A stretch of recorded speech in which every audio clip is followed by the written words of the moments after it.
Okay, hi everyone. It's so good to see you all here today. Um, so I'm Dr. Aletha Harven, and thank you for coming to my program, Transformative Conversations, Promoting Equity and Inclusion in Education and Beyond.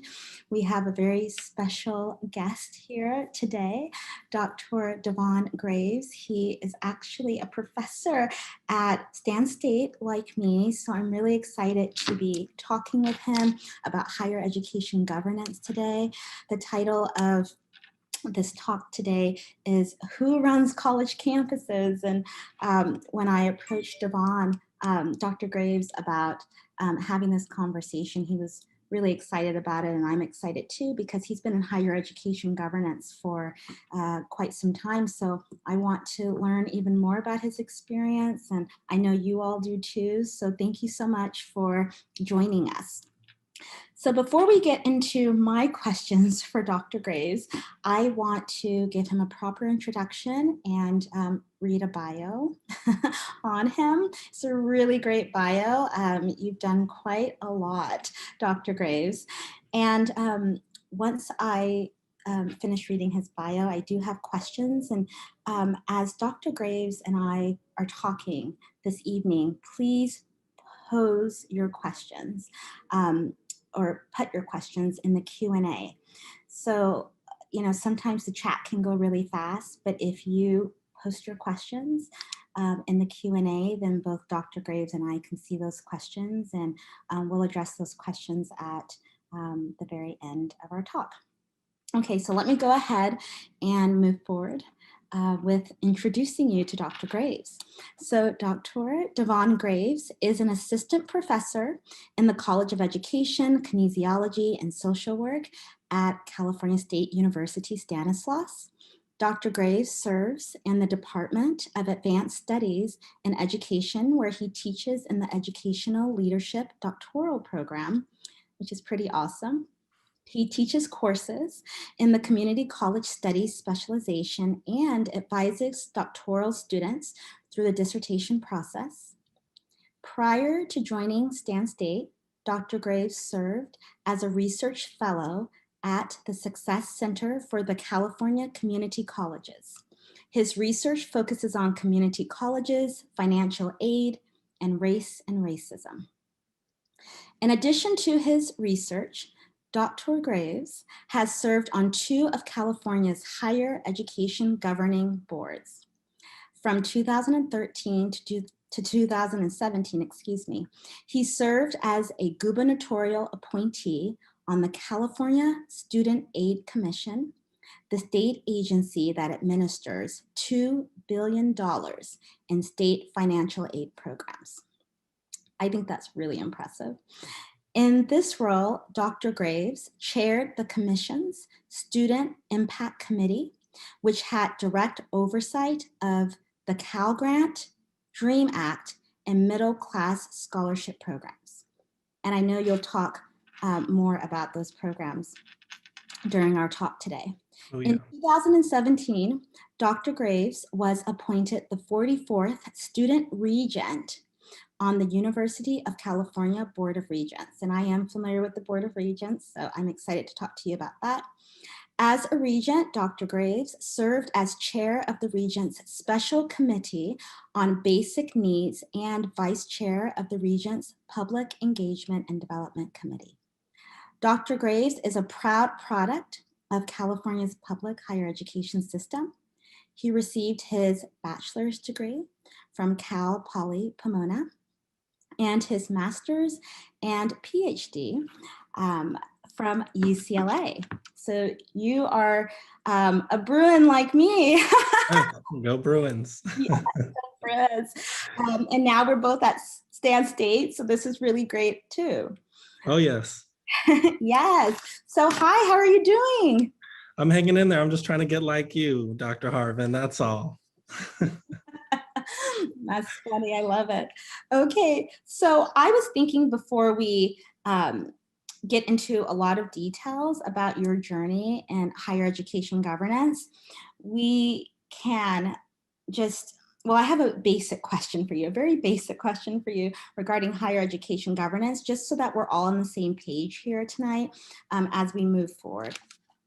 Okay, so can you explain higher education governance to us in terms of the what, the why, the how? So what is higher education governance? Why do colleges need a governing body? And how do these governing bodies function? So I know that's like 3 questions in one, but Yeah, well, we'll get it started. I'll try. So, the governing boards are responsible for oversight and accountability for the operations of the university and colleges.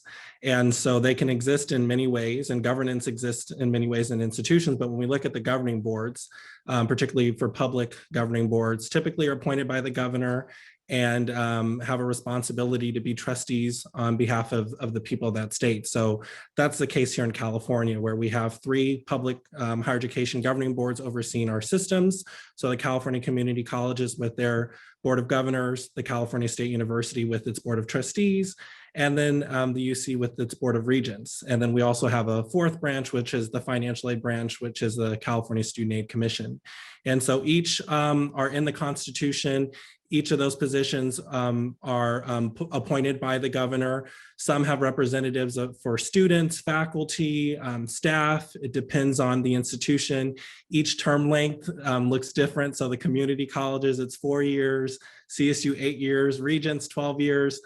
So it all looks different, but they're there to be trustees on behalf of the people of California and help make the decisions to lead these institutions during the time that these members are serving on the board. So that's kind of the simplest answer, but it's definitely more complex, and we can spend a whole hour on just that alone.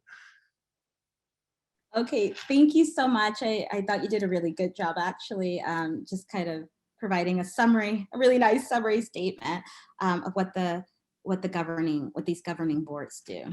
Okay, so now I'd like to talk a little bit more about your experiences. I really want to get into that. So what got you interested in higher education governance? Yeah, so one thing for me, I started out like a lot of students in student organizations and club, and then in student government at my undergraduate institution, Cal Poly Pomona, and then that kind of just catapulted me into system-wide leadership with the Cal State Student Association, and from that work there, being appointed by the governor, Jerry Brown at the time, to serve on the California Student Aid Commission as a CSU student representative. And I really got involved because I was just passionate about the issues and making sure that the student voice was at the center of this work, and that advocacy was being heard, really so that you're hearing the voices of the students and the families that are impacted by policies that are made by these governing boards. And I enjoyed my time at the Student Aid Commission, almost did about 4 years there. And then the UC Board of Regents was doing their student regent search, and I threw my hat in the ring and didn't think it was going to happen, but it did. And so then got involved with that. And during this whole time while I was serving on these boards, I was a student, so an undergrad and a graduate student. And as a graduate student studying higher education, it really went hand in hand with my research. And so I was able to have my higher education researcher hat, but then have my governance hat on at the same time. So it was really such a unique experience to be sitting at those tables and learning about the history of higher education and higher education policy. So that's kind of really the quick summary of how I got involved and how I kind of jumped around in student leadership and board governance. Okay, thank you so much for that summary. But you know what I'd like you to do now? I'd like you to walk us through your journey in just a little more detail. And I do want to hear more about your work on the California Student Aid Commission. I know when you and I had talked before about that, it just sounded really interesting, like the work that you were doing. And it was really equity based. So yes, just walk us through your journey. Yeah, so for the students that are listening in, our Stan State students, I got involved with ASI at Cal Poly Pomona. So I was an ASI student leader and started off there. And then I got involved with the system governance, as I said, so I became chair of the Cal State Student Association, where I served in that role for 2 years, working on system governance, working with the CSU Chancellor's Office, and then state legislature, and in DC, doing a lot of advocacy work on behalf of CSU students. And during my first year as chair of CSSA, that's when I was appointed by Governor Brown. And during my time on the commission, I went through Senate confirmation twice as a governor appointee. So that was such a fun experience, and having to really know what I was talking about when it came to the work of the commission, because you're being interviewed by Senate staffers and having to go through the Senate Rules Committee. So that was such a fascinating experience. During my time on the commission, I had a little short stint in the U.S. Department of Education doing negotiated rulemaking for a change to the loan program, and helping to fix a loan forgiveness program and really creating a loan forgiveness program. So if anyone has student loans and you've heard of the Repay program, I was a part of that group that helped negotiate those terms with the department.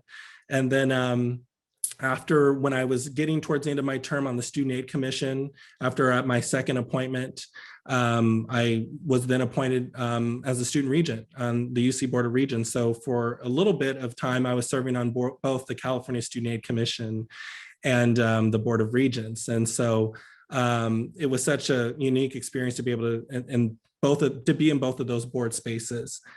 During my time on the Student Aid Commission, to kind of answer that piece about equity work, one thing that I was most proud of serving on the commission was the work that we did around FAFSA completion. And so one of my colleagues on the commission, who's actually now the chair of the commission, Catalina Cifuentes, Commissioner Cifuentes, she came to me and said, hey, in Riverside County, we're doing this race to submit where we encourage our school districts to get their students to apply for the FAFSA. And if any of our attendees aren't familiar, FAFSA is the application you have to apply in order to see if you're eligible for federal aid and state aid and sometimes institutional aid. And so she was like, can we make it statewide? And so we worked on it, and we saw that there were students who were graduating and going into higher education, but had not submitted a FAFSA. And unfortunately, a lot of these students are low-income students, students of color, sometimes middle-class students who believed that they weren't going to be eligible for aid. So we worked on making this statewide race to submit program that posts the data publicly on high school and by district, what seniors have submitted the FAFSA. And we really encourage on ticking that number up so that the statewide and even district level and high school level FAFSA rates were increasing. And that work was just so amazing. And then now to see this time around in the governor's budget proposal, he has a line in there about requiring FAFSA, making FAFSA submission a requirement for high school graduation. And I think that is just a huge step forward in the financial aid world, because getting financial aid is so important for our students, and it is an indicator for persistence and success in higher education. So I hope that's something that remains. And I think that comes out of the work that we're doing at the Student Aid Commission, encouraging our districts and high schools across the state to increase FAFSA submission amongst its students. Thank you so much. Like you said, that really is important, right, for students to get the financial support that they need. So I'm so glad that you were a part of that really critical work. And then, yes, the repayment program, or loan forgiveness, that's extremely important. So can you tell us about some of the other policies that you worked on? Yeah, so one thing I want to highlight, some of my work I did while I was a student regent at UC. One of the issues that higher education is facing is basic needs. And so student basic needs are so important. So food insecurity and housing insecurity is such a huge issue. And especially in UC, where our campuses where UC campuses are located, are in some of the most expensive areas in the state. So you think of Santa Cruz and La Jolla, where San Diego is. I mean, there's just expensive. So this was such a pressing issue system-wide. And this wasn't just unique to UC. This is an issue in CSU, as we know so well, Dr. Harven, in the community colleges as well. And so the regents really wanted to spearhead this issue. And so I worked alongside my fellow student regent designate at the time, Haley Weddle, and we came up with a proposal to create a committee of the regents on basic needs. So we wouldn't just have it in some committee where it's just a one item we hear once a year. We really wanted to show the public and the university, the campuses, that we were serious about this issue.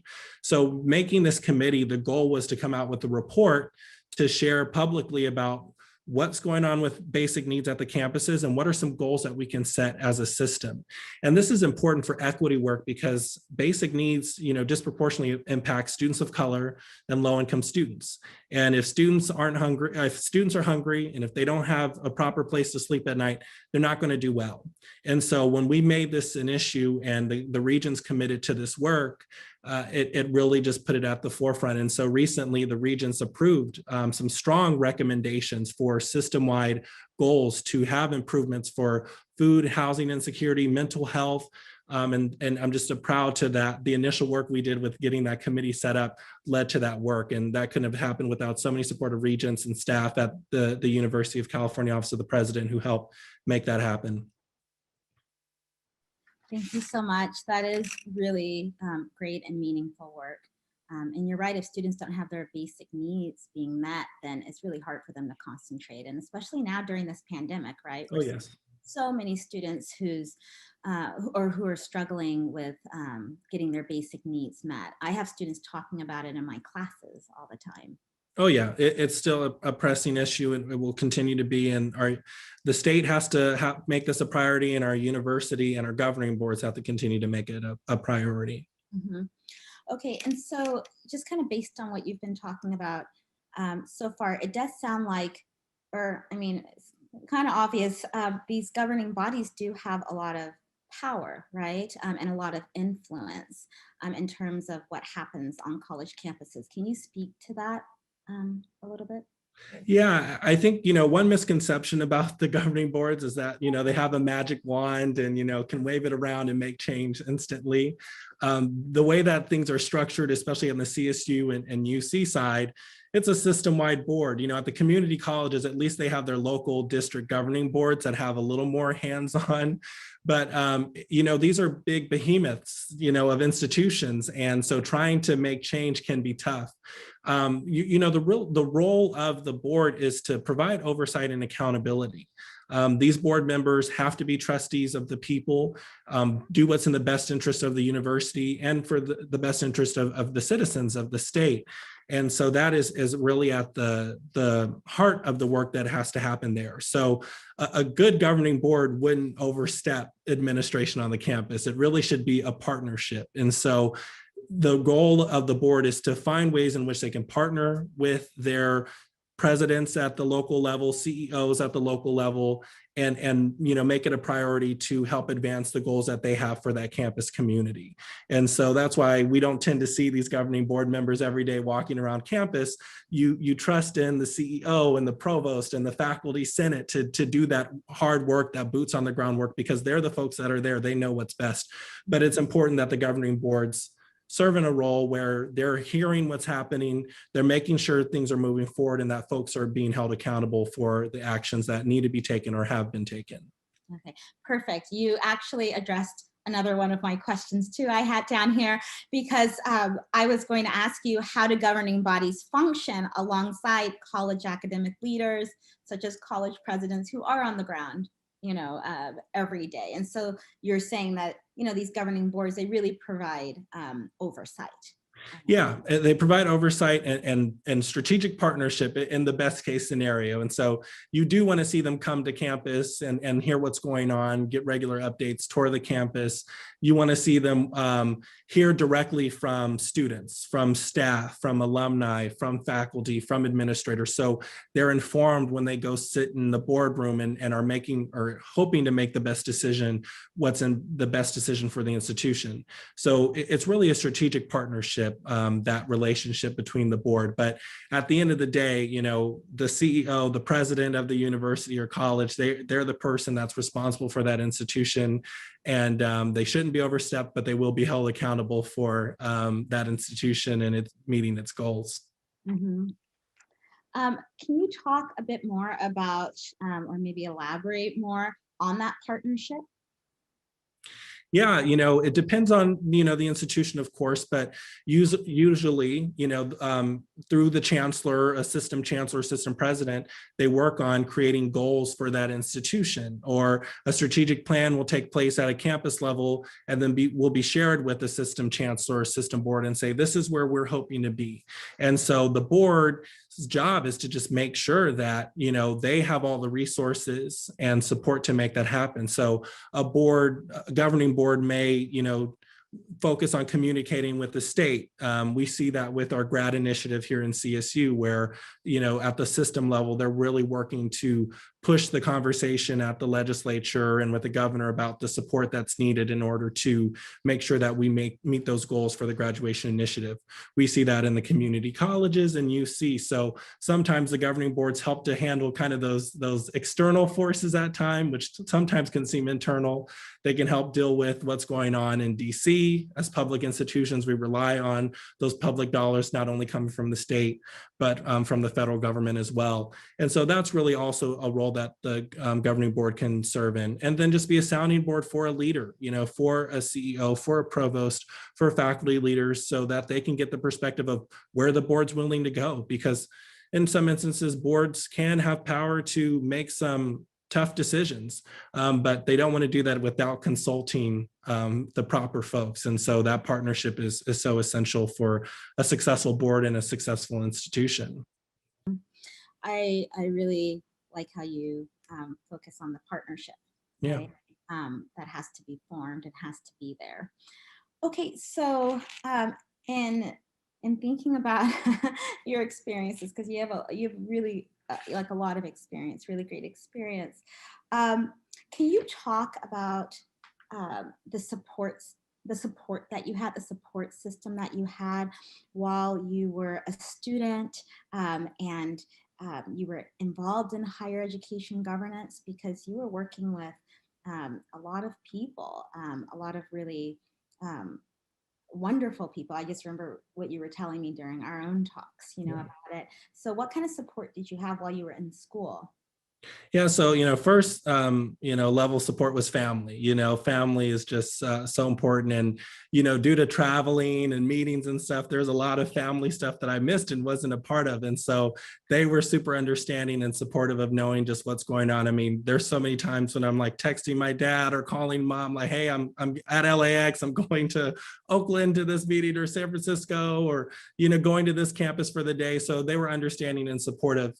The next layer is the staff in these institutions. So I think of my time as a UC Regent and the UC Regent's office that has a secretary and chief of staff and their support team there that helps keep the regents kind of on track, because though the UC Regents have 12-year terms, there's still a change, there's still a transition, and having that person and people in office there to keep all that history is so important. And it's even more important for the student, because as a student regent, you only have 1 year where you're a voting member, and that's similar to CSU, or it used to be. And so you have to have people there who are willing to get you caught up to speed, give you the history, give you the context. And so that support is so important, because some of the initiatives that I did at the Student Aid Commission, it wouldn't have happened without the staff support. Same thing at UC, if it wasn't for the staff there, it couldn't have happened. And then lastly, I just think I was so fortunate at UCLA having an advisor who was understanding, because as you know, Dr. Harven, it's hard to come into your doctoral advisor and say, "Hey, I'm not going to be working on my research so much because I joined this board thing." So having an academic community that was super supportive of my decision to be involved at such a hands-on level at the system-wide was also a huge support for me. I'm what is it? One of my colleagues, let me start there. One of my colleagues, who I know really well, I remember when we were both in graduate school at UCLA, he was a regent. So he was a student regent, always gone, always gone, always traveling. But he would get his work done. He would always get his work done. He was such a great student. And of course now he's gone on and has, really big position. But I remember him just always be really being really busy. So I can see how you were really busy. And like you said, having all of that support, you said family support, having staff support, getting you up to speed on what's going on. And then, like you said, being in an academic community that really fosters Yep. this type of work and values it is really important. So that's good for the students who might be in the audience to know. Oh yeah. Mm-hmm. Okay. And so how did your work, or how has your work in higher education governance informed the work that you do now as a college professor? Yeah, I think, two ways in teaching and research. So I think in teaching, one allows me an access to a network of folks who I've been able to bring in to engage with students. And so, as you said earlier, I teach in the doctoral program. So we have students who are working professionals who, are moving up in the higher education administration world or K-12 administration world. So them being able to access these folks and hear about these different stories and these administrators and the work that they're doing is so important for their learning. And so that's been such a great tool. And I think of my research, I think of just the policy implications. A lot of folks say they're policy folks and do policy work, but until you sit at the table and kind of see how policy is actually created, you really it makes me think about, the recommendations I put forward. And I try to be very specific. Like if somebody's on a board of regents and they're reading this recommendation section, I'm going to speak specifically to the steps they have to take in order to get this done. So I have kind of more of that kind of just, I've been in those shoes. And so I kind of want to think about how this would play out for that individual. And so it just makes me really sharpen my schools of just my tools of how I speak to that audience of governing boards, of policymakers in Sacramento and DC. So those have been the big areas for me, the teaching and research. And so you mentioned, getting, the development of policy and kind of getting that pushed through and how it's a challenging process. What does that process look like? Like, what did it look like for you? Yeah, the first thing is it's tough because it's a bureaucracy. And so any bureaucratic organization is going to have, 8,000 hoops you have to jump through in order to get anything done. And I think the biggest, support for me during that process was relationships. You have to have relationships with the right folks in order to get things done. And so being in a board, as a board member, you can, try to get things through, but if you don't have the support of your colleagues, it's probably not going to happen. And so having that relationship with the chairs of the board or vice chair or a key committee chair is so important.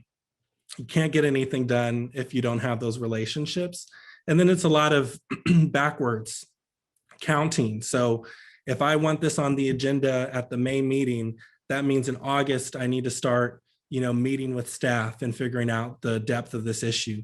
Then I need to, have student support, by September. I mean, you're literally trying to count backwards and make sure that you are planning out all the steps it's going to take in order to get something done and that you're looping people in. My time on the governing boards, one, saying I had, or just one thing that kind of ruled me in my work was that no one's going to be surprised by, what I do.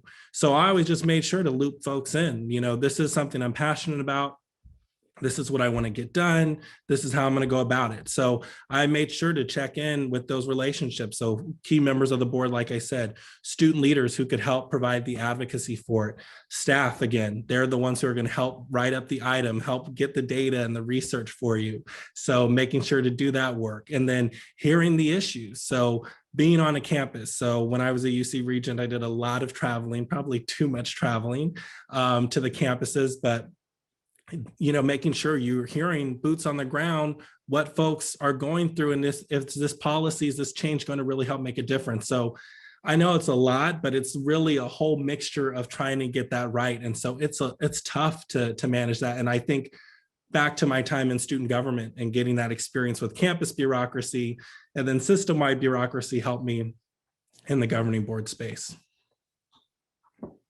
Thank you. And can you tell us who sits on these different boards? So I know, like for instance, with the UC Regents, it's it's various people, right, who make up that board. Can you talk to us a little bit more about these boards, who's on them? Yeah, so for the most part, the composition of these boards are outlined in the California Constitution. And so it's very clear kind of who needs to serve on these boards. Usually the specific seats are outlined, like a student regent or a faculty representative, a staff representative is usually included in there. But besides that, other, full-fledged members of the board are, any citizen in the state of California.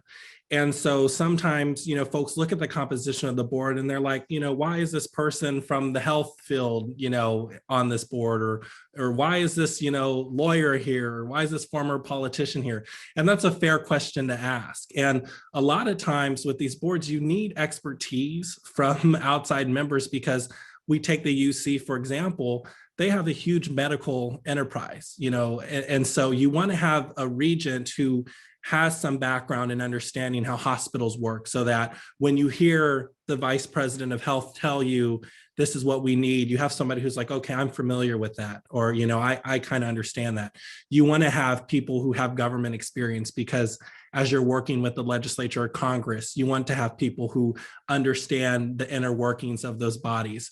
You want to have people who understand investments and stuff, but you also need to have students, you need to have faculty, you need to have staff. And that's why the role of the student regent is so important, because you want to have, students who are informed on the issues, sitting at the table and sharing their experience as a student, and helping that be, a North Star for them as they guide. Of course, they're there to be a regent and make a decision in the best interest of the university, but that's so important as well. So the composition can vary, who's sitting on there, but hopefully they're passionate about higher education, about that institution, that board they're serving on, and that they're willing to learn and provide their expertise when needed. So that's the long-winded answer. It's complicated. It's probably the short one. It all sounds complicated, but I appreciate you sharing your journey, your experience, because it's been really helpful in thinking about higher education governance, and kind of going back to the whole partnership, with schools, with academic leaders. You mentioned academic, um, or you mentioned like Senate committees too. Like all of that is just really important to have those partnerships. So I appreciate you talking about that. And I know that you are, or a lot of your, or most of your work focuses on community colleges. Can you tell us more about your interest in community colleges? Yeah, I want to know more. Yeah, definitely. So in the higher education world and scholarship on higher education, we've centered four-year universities for a good chunk of the history of scholarship on higher education. But when a majority of our students, or a good chunk of our students, are attending the community colleges, the literature is really negating the experiences of these students at that institution. So when I, knew I wanted to study financial aid, especially from my time serving on the Student Aid Commission, and to give you an example, when I was chair of the Student Impact Committee, one of the goals that, we had was increasing the take-up rate of the Cal Grant. So meaning getting that award, financial aid award, into the hands of the student. And so one of the issues we ran into was, students aren't completing forms, or not completing verification, income verification. So that became the problem that I wanted to focus on. So serving on that board really helped me be passionate about that research topic. And then, as I was continuing to learn about higher education, I learned that, we're not looking at community colleges. And when it comes to financial aid, there's a misconception that, community colleges are affordable colleges, and that's not necessarily the case. And so when I started doing this research and talking with students and staff at community colleges, and just learning all the hurdles that community college students were going through, that really started my work. And so using a critical race lens to study students of color and how they're navigating a complex financial aid process has been my initial work. And then I'm continuing to do work looking at Black community college students, where they're needing support, and we're needing to learn more about their experiences in community colleges. So financial aid will always be at the forefront of my work, but also just studying different student populations in the community colleges and just trying to advance our knowledge and the literature on our students in the community colleges. Mm-hmm. So you mentioned challenges that students in the community colleges are experiencing. What are some of those challenges? Yeah, the first thing when it comes to, financial aid, students sometimes go to the community college thinking they were going to attend, we'll use California's example, that they were going to go to CSULA, but then something didn't work out and now they're at Rio Hondo College. And so they've applied for FAFSA late, they, are registered for classes late. So almost kind of getting started later. So trying to get them caught up to speed. And so financial aid is such an important piece of needing that support in order to finance their education. And so because financial aid in higher education is so confusing, that is a huge challenge for our students. For the longest time, remediation or developmental education was a huge barrier, especially a barrier for students of color. And recently, the state has made changes, reforms to community college developmental education and has gotten rid of those courses and made it a support course in line with some of these classes. So those are just two examples of just different ways where community college students are kind of disadvantaged in their higher education trajectory. Thank you so much. I remember those remediation courses. I remember them being at, the four-year institutions too. Yep. And because I remember when I was in school, I might have been a junior or senior. Yeah. And I was a TA, I remember, for some of the mediation or remediation classes, excuse me. And you're right, I would always see kind of like the same types of students who were in those classes, and the students would have to be have to stay an extra semester in school, or maybe an extra year because of these remediation classes. And I remember, in thinking about the community college, like you said, they kind of did away with that. But I've also heard controversy, surrounding that too. People have differing opinions. Do you think it was a good thing that was handled the way it was at the community college? I think so. When you look at the numbers and you see that it's, African American and Latino students who are disproportionately impacted by these courses they're being stopped out because they're not passing the courses, so they can't continue on to get credit for college level credit. We have to really examine, why do these courses exist? Who are teaching these courses? And there's been a lot of faculty diversity reporting here in the last couple of days. And, the community college faculty makeup is not diverse. And that's not unique to the CSU or UC, to not shine a light on those institutions as well. But those faculty don't look like those students. And so you just have to look at we have to be critical about our approaches to educating our students in all of our segments, but importantly in our community colleges, because the completion rate is just extremely low and success can look different in the community colleges. So such a unique institution and such important work happening there. And so happy to continue to hopefully press and make some change in the colleges. So thank you so much. Do governing boards work with college presidents in addressing these types of issues? Of course, governing boards can play a vital role in this. Now, of course, governing board members aren't going to be in the classroom teaching or telling the faculty how to do it. The recommendations and stuff have to respect the governance process. Definitely not advocating for that.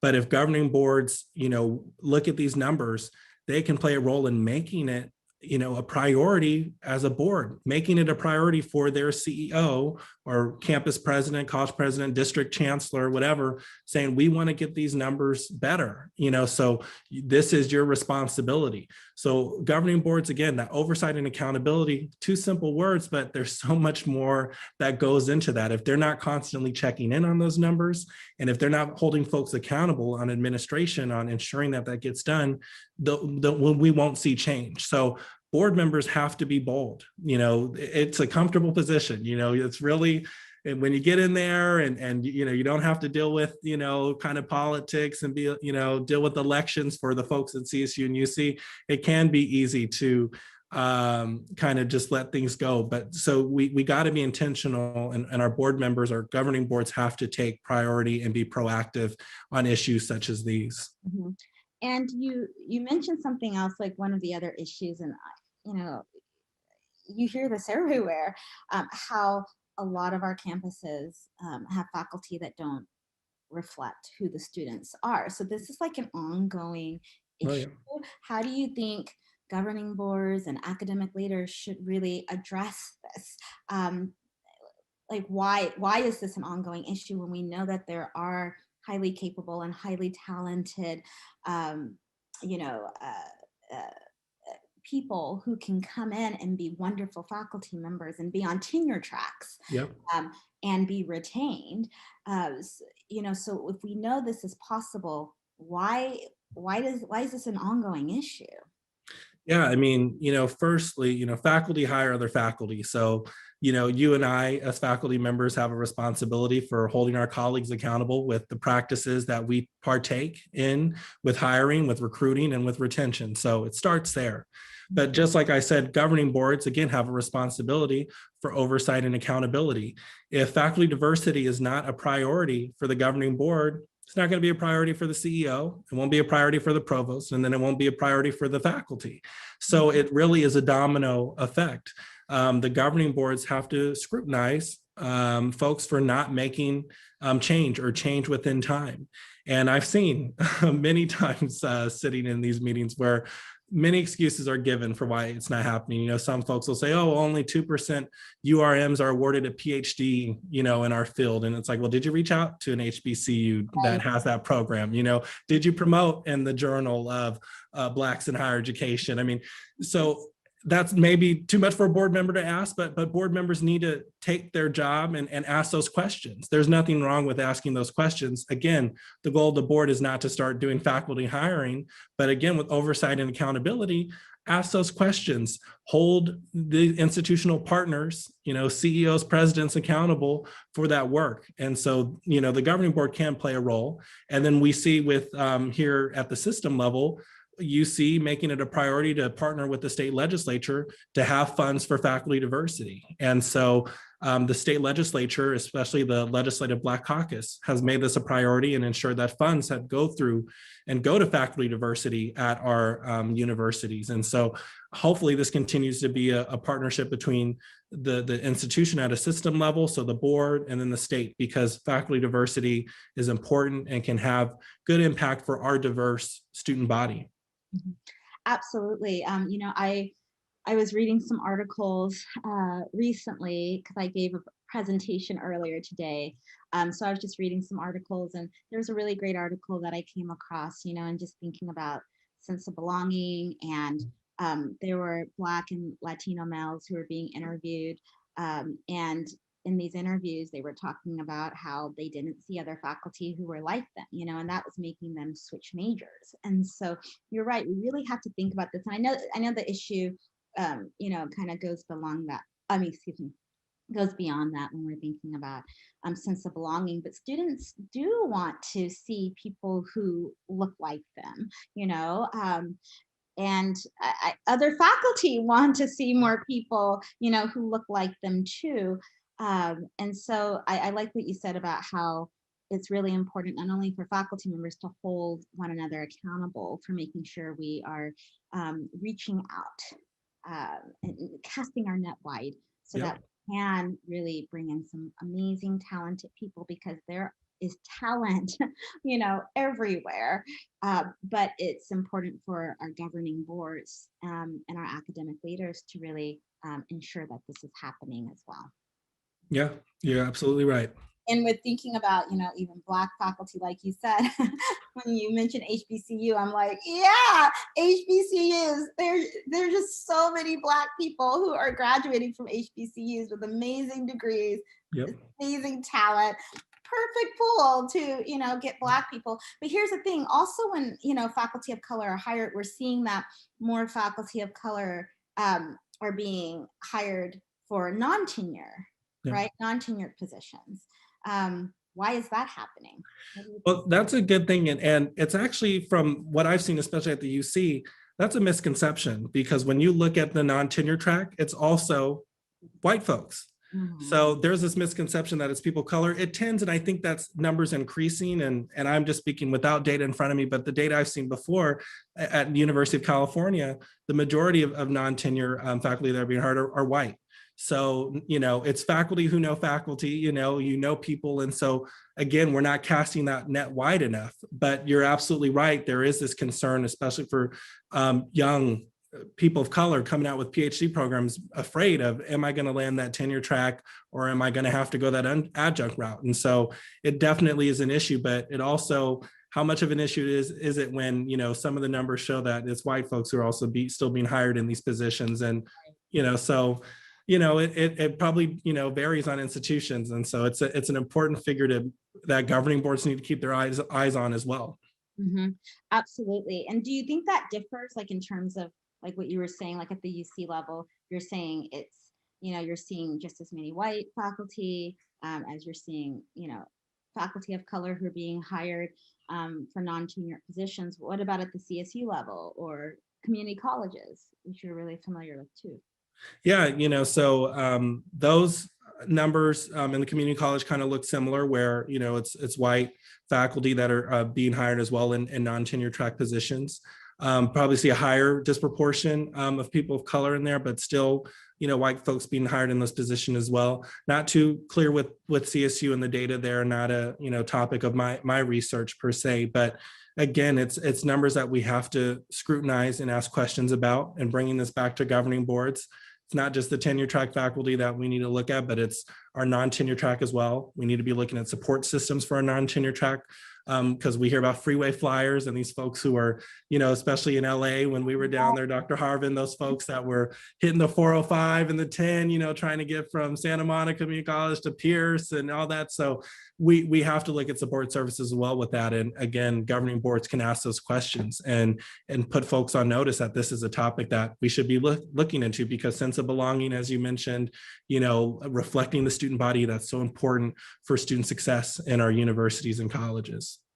Thank you so much. Such a great answer. And you're right, that 405. Oh, I every time I go back to LA, I'm like, okay, I gotta hit the 405. I'm ready for it. Exactly. Okay, so we have a question in the Q&A here. So what are some or what is some advice that you would give a sophomore in college as they pursue higher education, such as a master's degree? Oh, that's good. That's a good question. So I would definitely look at some programs, start looking at master programs, masters in higher education programs at different institutions, and look at the curriculum. Look at the courses that they're teaching, and are they topics that you're interested in or fascinated about? Then I would look at the faculty, look at the work that the faculty are doing. Are they doing research, or are they doing great community work? And is that stuff that you're interested in or wanting to partner in? Those would be the first two things. And then getting involved on campus. So joining the club, joining an organization where you can work with faculty, working with administrators, so you can kind of ask these folks, what is it like being in higher education? Do you like it? Would you do it differently? Because that is also important as well. So, look up those programs and start getting involved on campus, so you can kind of start seeing how our institutions operate. Mm-hmm. You know what? That's such a great response. I remember, I was involved, not when I was in undergraduate school, or when I was an undergraduate, I wasn't really involved in governance, but I was when I was in my doctoral program. So that's when I started getting more involved in governance. Oh, thank you. Thank you. Yes. She said, thank you for the response. So I started getting more involved, and you're right, it connects you to the school in really interesting ways and really great ways, and it helps you to learn more about how a campus works. Yeah. So I appreciate that. Okay, so I was wondering, I don't know if anyone if there's more questions. If you have more questions, put them in the Q&A, but I wanted to, while I'm waiting for people to write in the Q&A, I want to ask you to talk to us about the classes that you offer for any students who are on, and yeah, talk to us about your classes. Yeah, well, so I'm here at Stan State, so go Warriors, as you see in the background. This is my first year at Stan State, and so shout out to my colleagues in the EDD program who've been so supportive in my work here. And so I primarily teach in the community college studies. So I'm taught a leadership course and then an accountability course. And so really anyone who's interested in community college leadership policy, organization, that's some courses right up your alley, and then evaluation, accountability, interested in that, those are there. And then teaching the methods course, so quantitative. So any statisticians out there who want to refine and learn about educational research definitely can get involved with that. But it's just been so great working with some amazing faculty colleagues, staff colleagues, and of course our students who are doing awesome work. Many of them are listening in now. So thank you all for showing up and showing some love. And that is a great program. It is. Oh, such a great program. And you're right. I'm familiar with your colleagues, and they're just really awesome people. They really are. I'm lucky. I'm so lucky to be a part of the team there. And, getting started during COVID was definitely an experience. And so I'm looking forward when we're able to all be back together safely on campus so that we can keep building a community. Mm-hmm. And thank you so much. And are you going to continue in higher education governance? I know that you're a Regent Emeritus right now. I've said this. I don't think I would ever want to serve on a higher education governing board again. Much respect for the folks who have done it. But I believe, and folks may disagree with me on this, but the power is held, within the president and the Senate. The faculty have a lot of control over the operations of the institution, and so do the administration. And so I believe if you want to make change, it has to happen at the local level. So I enjoyed my experience on the Board of Regents, but I would never want to do that again. A lot of traveling, a lot of, unnecessary blame and stuff, because sometimes they do deserve it. Sometimes governing boards aren't perfect and they deserve it. But I got to have that experience. But no governing boards for me in the future, I think. I think you're saying that now, but you just never know. You might get pulled back in somehow. Exactly. Never say never. But right now, no. Well, we do have a really strong academic senate on our campus. Oh, yes. No. No time soon, Dr. Harven, don't even try that. I'm out here hustling. Yes, I know. And your classes sound amazing. So do you have any final words for us just regarding higher education governance, and for any students who may want to as they move forward in their own education, like the question that we had, get more involved? Any advice? Yeah, so I think in general for folks listening in, hold these governing boards accountable. As the public, they answer to you all as trustees of the people of California. Hold them accountable. Listen in to board meetings. Read the agendas. I know it's a lot. It's not fun Sunday reading, but if you're passionate about the institution and you want what's in the best interest, read up on the issues and reach out to these folks and really make sure your voice is heard. Attend those public comment hearings. Just listen into a meeting, have it on in the background. That is so important. So hold these folks accountable. Then, lastly, for students, if you're, interested in this work, get involved. Get involved on your campus. That's where it happens first. That grassroots work is so important. Learning from your fellow students, their experiences, and allowing that to be something that, informs your work as a student leader and hopefully catapults you to greater things, because there's so many different levels of governance in our CSU just alone as an example. And so being involved at the campus level, system-wide level, statewide level, so much to do. So get involved and have your voice heard, because you matter in this institution, and you got to remind folks that sometimes. So those are the two big pieces of advice I'd pass on to folks listening in. I think that's really great advice. And what's been good is, I sit on, throughout my time being a professor at Stan State, I've sat on different committees, and it's been great to see, our academic leaders really encourage students to be on these committees and to provide their voice. So it's not just faculty who are sitting on the committees, faculty and staff. We want students to be on these committees and to lend their voice. So I love that advice about getting involved. It's totally important. I enjoyed the experience when I was in school, and I still enjoy being involved now.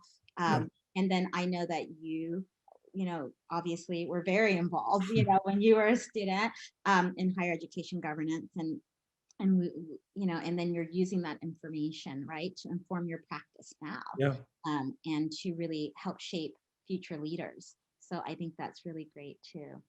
And I just want to say thank you so much for this conversation. I really enjoyed it today, and it's helped Thank me to you. get to know you even more.